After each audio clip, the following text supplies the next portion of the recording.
Vasco Núñez de Balboa was a Spanish explorer, governor, and conquistador. He is best known for having crossed the Isthmus of Panama to the Pacific Ocean in 1513, becoming the first European to lead an expedition to have seen or reached the Pacific from the New World. He traveled to the New World in 1500 and, after some exploration, settled on the island of Hispaniola. He founded the settlement of Santa Maria la Antigua del Darién in present-day Panama in 1510, which was the first permanent European settlement on the mainland of the Americas had already been abandoned.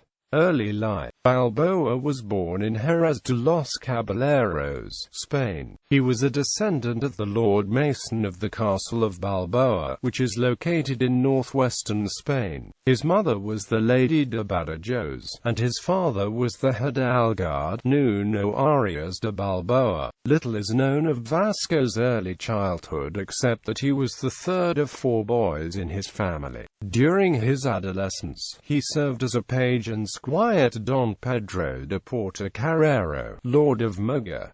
Early career. In 1500, motivated by his master after the news of Christopher Columbus's voyages to the New World became known, he decided to embark on his first voyage to the Americas, along with Juan de la Cosa, on Rodrigo de Bastidas' expedition. Bastidas had a license to bring back treasure for the king and queen, while keeping 4/5 for himself, under a policy known as the Quinto Real, or Royal Fifth. Quote, in 1501, he crossed the Caribbean coasts from the east of Panama, along the Colombian coast, through the Gulf of Uraba toward Cabo de la Vela. The expedition continued to explore the northeast of South America, until they realized they did not have enough men and sailed to Hispaniola. With his share of the earnings from this campaign, Balboa settled in Hispaniola in 1505, where he resided for several years as a planter and pig farmer.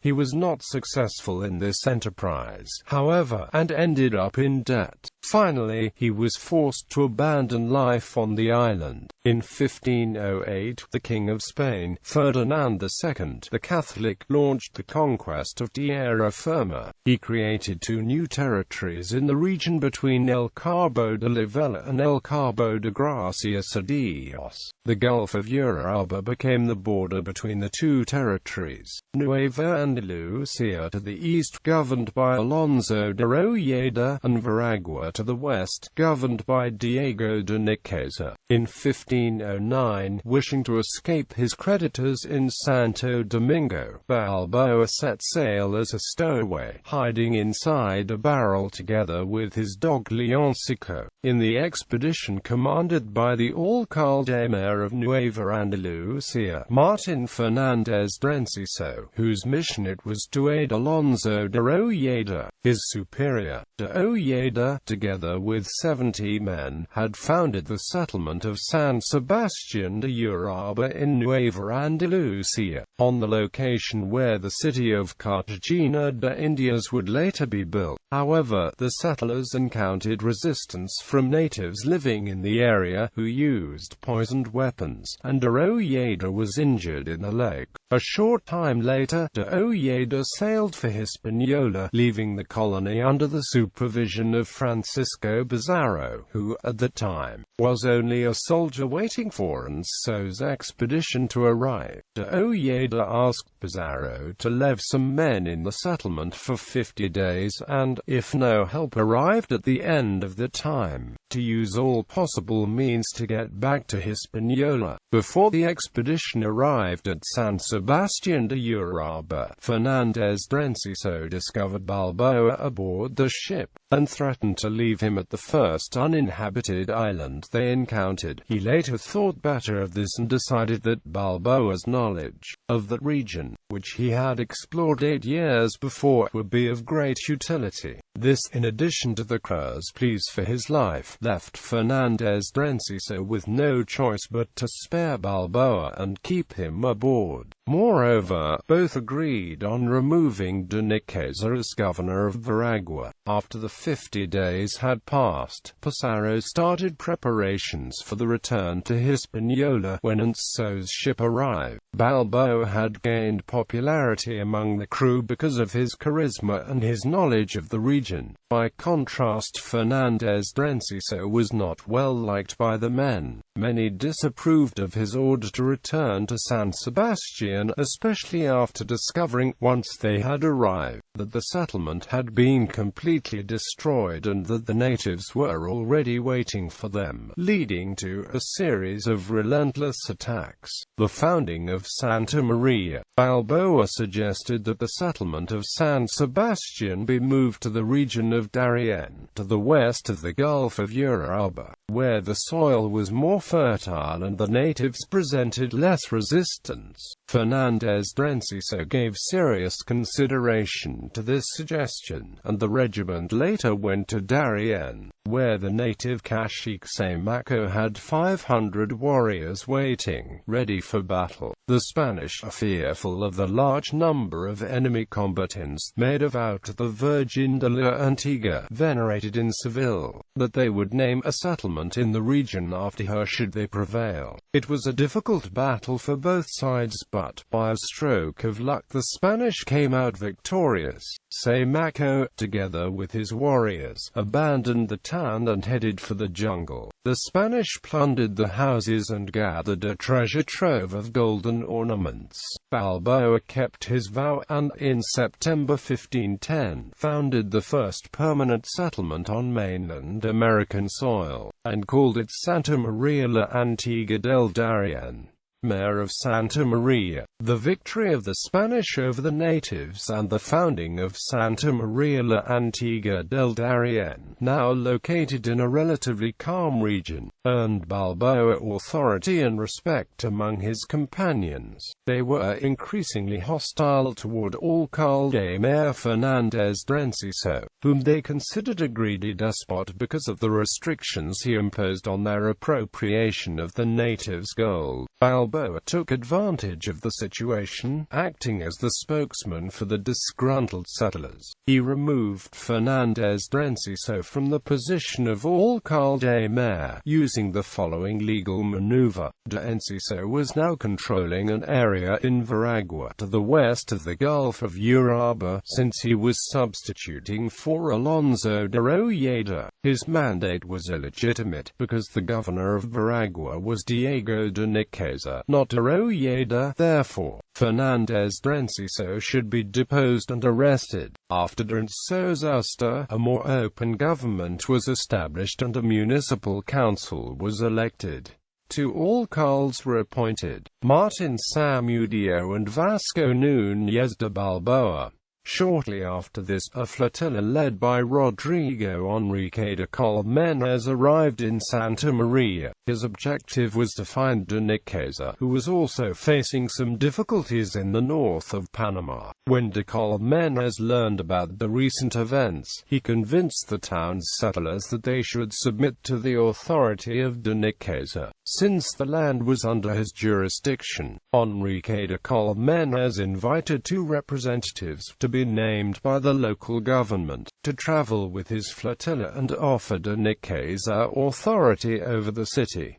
The two representatives were Diego de Albites and Diego del Corral, governor of Veragua. Enrique de Colmenares found de Niqueza near the town of Nombre de Dios, badly wounded and with few men remaining, on account of a skirmish with local natives. After his rescue, Governor de Niqueza heard about Balboa's exploits, the chieftain Samaco's bounty, and Santa Maria's prosperity. He vowed that he would punish Balboa as soon as he gained control of the city, since he regarded his actions as a challenge to his authority in Veragua. A certain Lope de Arellano, who was jailed together with other malcontents, persuaded Santa Maria's representatives that they would make a serious error in handing control over to de Niqueza, whom he described as cruel, greedy, and able to single-handedly destroy the city's prosperity. With this evidence,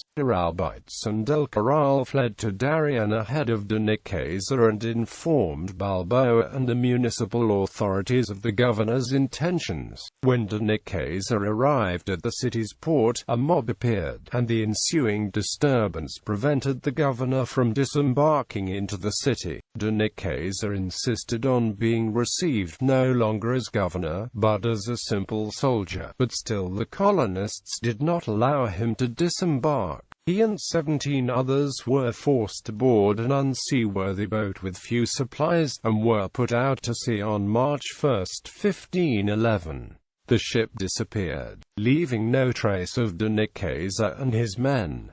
In this way, Balboa became governor of Veragua, conquistador. With the title of governor came absolute authority in Santa Maria and all of Veragua. One of Balboa's first acts as governor was the trial of Fernandez d'Enciso, accused of usurping the governor's authority. D'Enciso was sentenced to prison and his possessions were confiscated.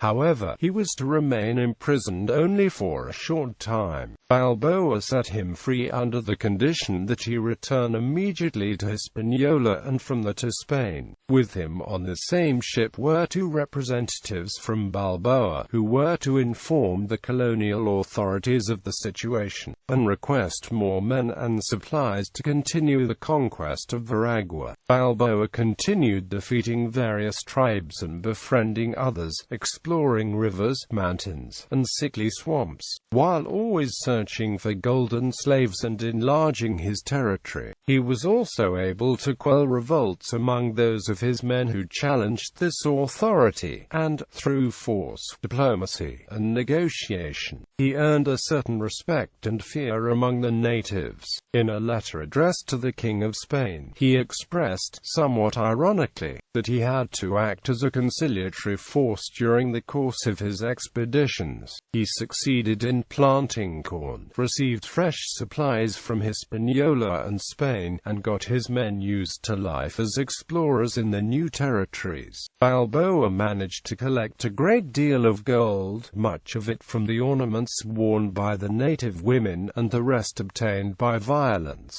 Peter Marta d'Anguera in his De Orbe Novo Decades wrote how Balboa had fed 40 local homosexual men to his dogs. Balboa, upset with a brother of the king and other young men, obliging men, dressed effeminately with women's clothing, went too far with unnatural temerity, threw 40 of them as food to the dogs. D'Anguera continues his story saying that the indigenous people's natural hate for unnatural sin drove them so that, spontaneously and violently, they searched for all the rest that they would know who were infected. After all, D'Anguera mentions that only the nobles and the gentlemen practiced that kind of desire. Indigenous people knew that sodomy gravely offended God. The tempests that with thunder and lightning so frequently afflicted them, or the floods that drowned the fruits that had caused hunger and sickness. At the end of 1512 and the first months of 1513, he arrived in a region dominated by the Cacique Carita, whom he easily defeated and then befriended. Carita was baptized and became one of Balboa's chief allies. He ensured the survival of the settlers by promising to supply the Spaniards with food. Balboa then proceeded on his journey, arriving in the lands of Carita's neighbor and rival, Cacique Ponca, who fled to the mountains with his people, leaving his village open to the plundering of the Spaniards and Carita's men.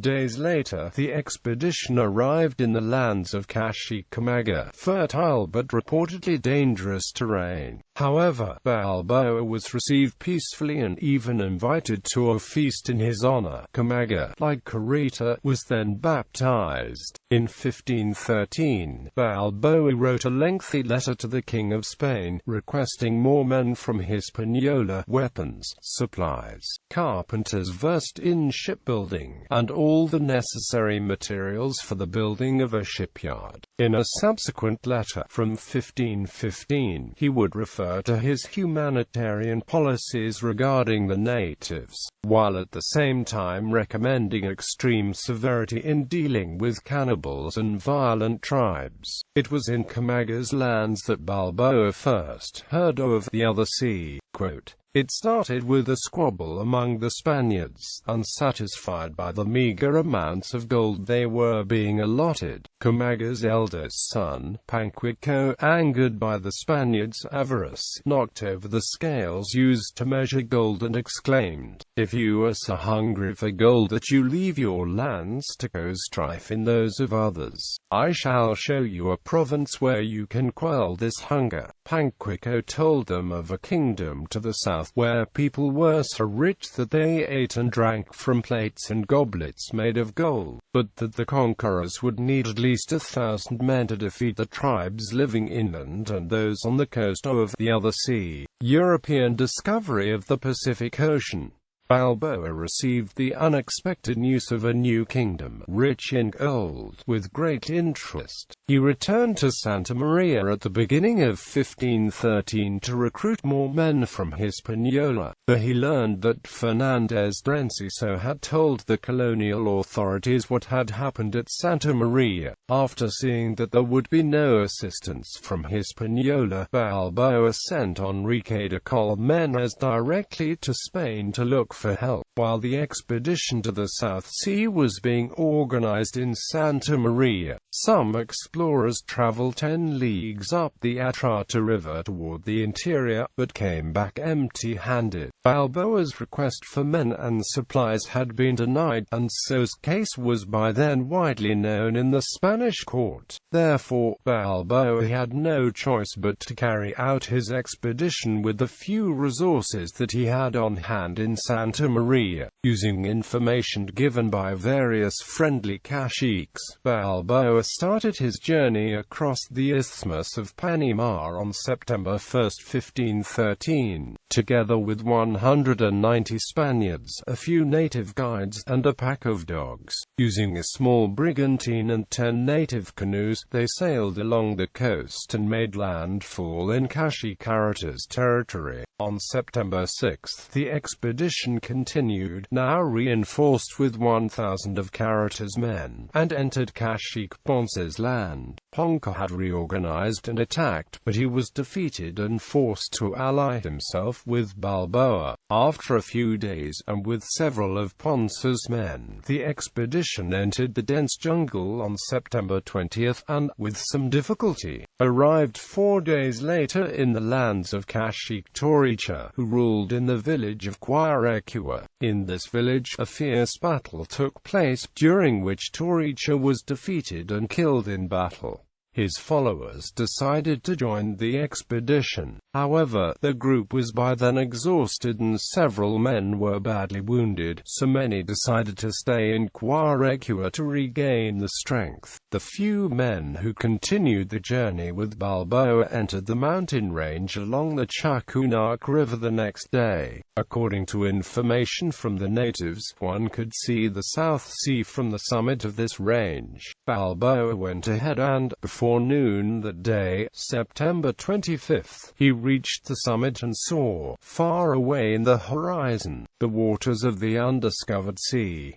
The emotions were such that the others eagerly joined in to show their joy at Balboa's discovery. Andre de Vera, the expedition's chaplain, intoned the Te Deum, while the men erected stone pyramids and engraved crosses on the barks of trees with swords to mark the place where the discovery of the South Sea was made. Possession and conquest of the South Sea. After the epic moment of discovery, the expedition descended from the mountain range towards the sea, arriving in the lands of Cacique Chiapes, who was defeated after a brief battle and invited to join the expedition. From Chiapas land, 3 groups departed in the search for routes to the coast. The group headed by Alonso Martin reached the shoreline 2 days later. They took a canoe for a short reconnaissance trip, thus becoming the first first Europeans to navigate the Pacific Ocean off the coast of New World. Back in Chiapas domain, Martin informed Balboa, who, with 26 men, marched towards the coast. Once there, Balboa raised his hands, his sword in one and a standard with the image of the Virgin Mary in the other, walked knee-deep into the ocean, and claimed possession of the new sea and all adjoining lands in the name of the Spanish sovereigns. After traveling more than 110 kilometers, Balboa named the bay where they ended up San Miguel, because they arrived on September 29, the feast day of the Archangel Michael.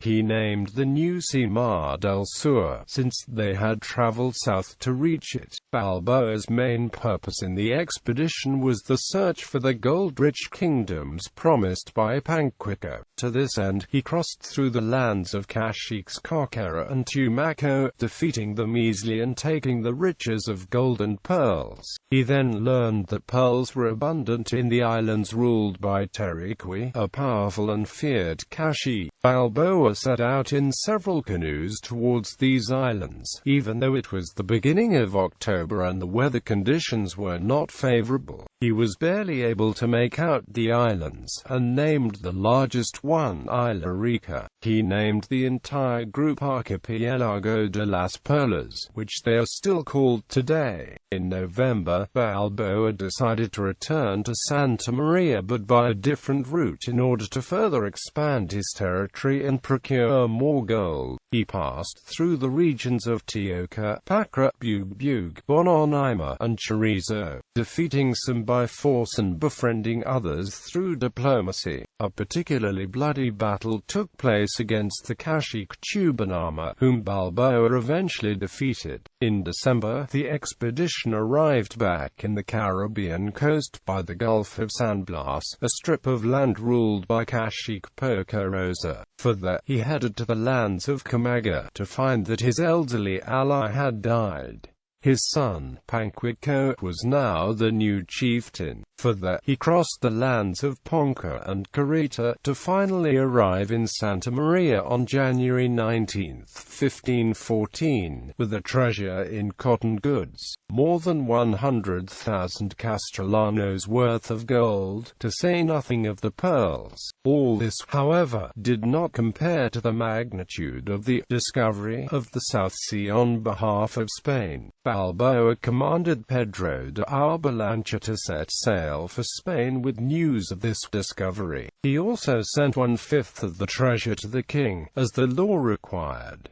Disputes with Pedro Arias. The accusations of Fernandez Drenciso, whom Balboa had deposed, and the removal and disappearance of Governor de Ojeda, forced the king to name Pedro Arias de Avila as governor of the newly created province of Castilla de Oro. Arias, better known as Pedrarias de Villa and who would later become notorious for his cruelty, took control of Veragua and managed to calm the situation. Pedrarias arrived from Albalancha, Spain with an expedition of 1,500 men and 17 ships, thereby ensuring that Balboa's request to the crown for more men and supplies were met. This would be to that date the largest and most complete expedition to leave Spain for the New World. Pedrarias was accompanied on this expedition by Gaspar de Espinosa, who held the office of alcalde mayor, the very same Martin Fernandez Drenciso whom Balboa had forced into exile. Now as chief constable, the royal officer in chronicler Gonzalo Fernandez de Oviedo, as well as several captains, among them Juan de Ayora, Pedrarias's lieutenant. There were also several clerics, most notably the Franciscan Friar Juan de Quevedo, appointed Bishop of Santa Maria. There were also women among the travelers, among them Isabel de Bobadilla, Pedrarias's wife. More than 500 men died from starvation due to the inclemencies of the weather soon after reaching Darién. Fernandez de Oviedo was to note that knights covered in silken brocade, who distinguished distinguished themselves valiantly in the Italian wars, would die, consumed by hunger and fever due to the nature of the tropical jungle. Balboa received Pedrarias and his representatives in July 1514 and accepted resignedly his replacement as governor and mayor. The settlers, however, did not like the change and some were planning to take up arms against Pedrarias,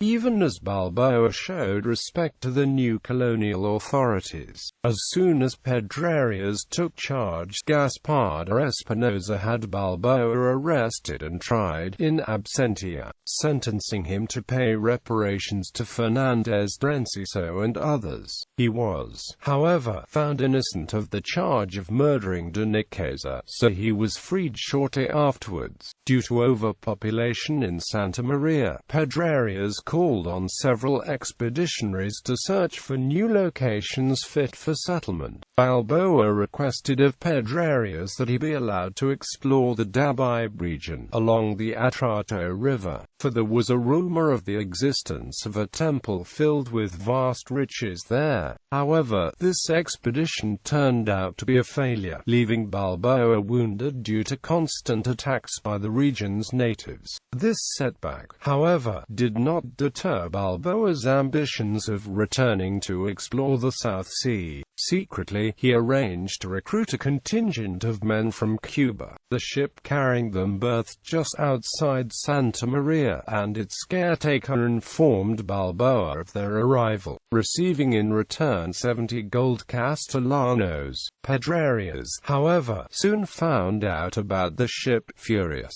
he had Balboa arrested, took away all his men and was planning to lock him up in a wooden cage. He was held back from doing this by Bishop de Quevedo, who appealed to him not to abuse his power on Balboa. Luckily for Balboa, around that time the Spanish crown would finally recognize his valuable services. The king bestowed on him the titles of Adelantado of the South Seas and Gobernador of Panama and Coiba. On top of this, the king instructed Pedrarias to show Balboa the greatest respect and to consult him on all matters pertaining to the conquest and government of Castilla de Oro. Because of all this, Pedrarias was to release and exonerate Balboa, lifting all charges brought up against him in the matter of the clandestine recruitment of an expeditionary party.